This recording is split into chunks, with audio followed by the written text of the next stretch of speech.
London's nighttime skyline might look very different pretty soon. The sparkling skyline may soon be a thing of the past as new legislation could force high-rises to turn off the lights at night. The City of London Corporation, the governing body in the capital, has now drafted a documentation which it hopes will help cut light pollution and will also save energy. If put into action, then this will give new businesses and building owners in the square mile, where much of its high-rise buildings are clustered, curfew times for when to switch off or dim their external lighting. This lighting supplementary planning document will enforce curfews on new developments which will have to accept them as part of their planning application. While existing buildings will be encouraged to adopt the policy, but it won't be mandatory though. The plan would instate different curfews on various brightness zones throughout the capital. If the rules are passed, then businesses in residential and heritage areas will have to switch off lights at about 10 p.m. whereas businesses in cultural and tourist areas will be able to keep the lights on until 11 p.m.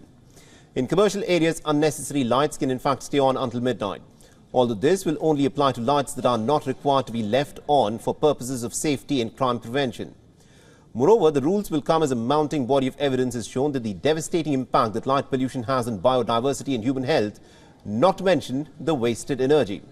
For instance, on a clear, dark night far away from human settlements, the researchers say that the human eye should be able to see thousands of stars, but less than 30% of the people around the world are able to get a clear night view of the Milky Way.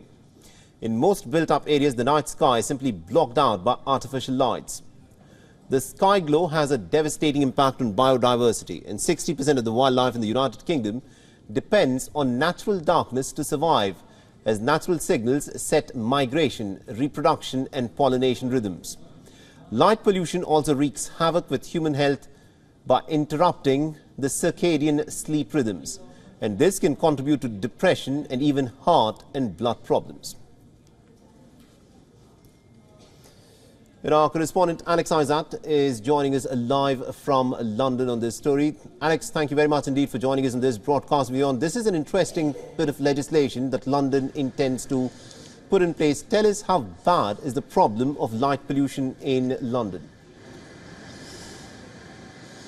Well, that's right. So the policy that they are discussing is for the City of London Corporation. Now, that is just for the centre of London, but there are a lot of other councils here, specifically in Southwark. They have £125 million into their climate change programme, that they are making sure that their emissions are lower by 2030. And they already believe they're going to hit some of those targets by 2026. So for an example, what they've been doing in this area has been replacing some of these street lights with LED lights, and that has reduced 50% of carbon emissions going out. So that means that the LED lights are still as bright as they were previously, but they are doing better for the environment. And when we're talking about the night sky, obviously it would be great to see all the stars above, but that isn't the main issue of having all of this light pollution. As you rightly said, it's all to do with the animals and nature. And now a lot of animals have adapted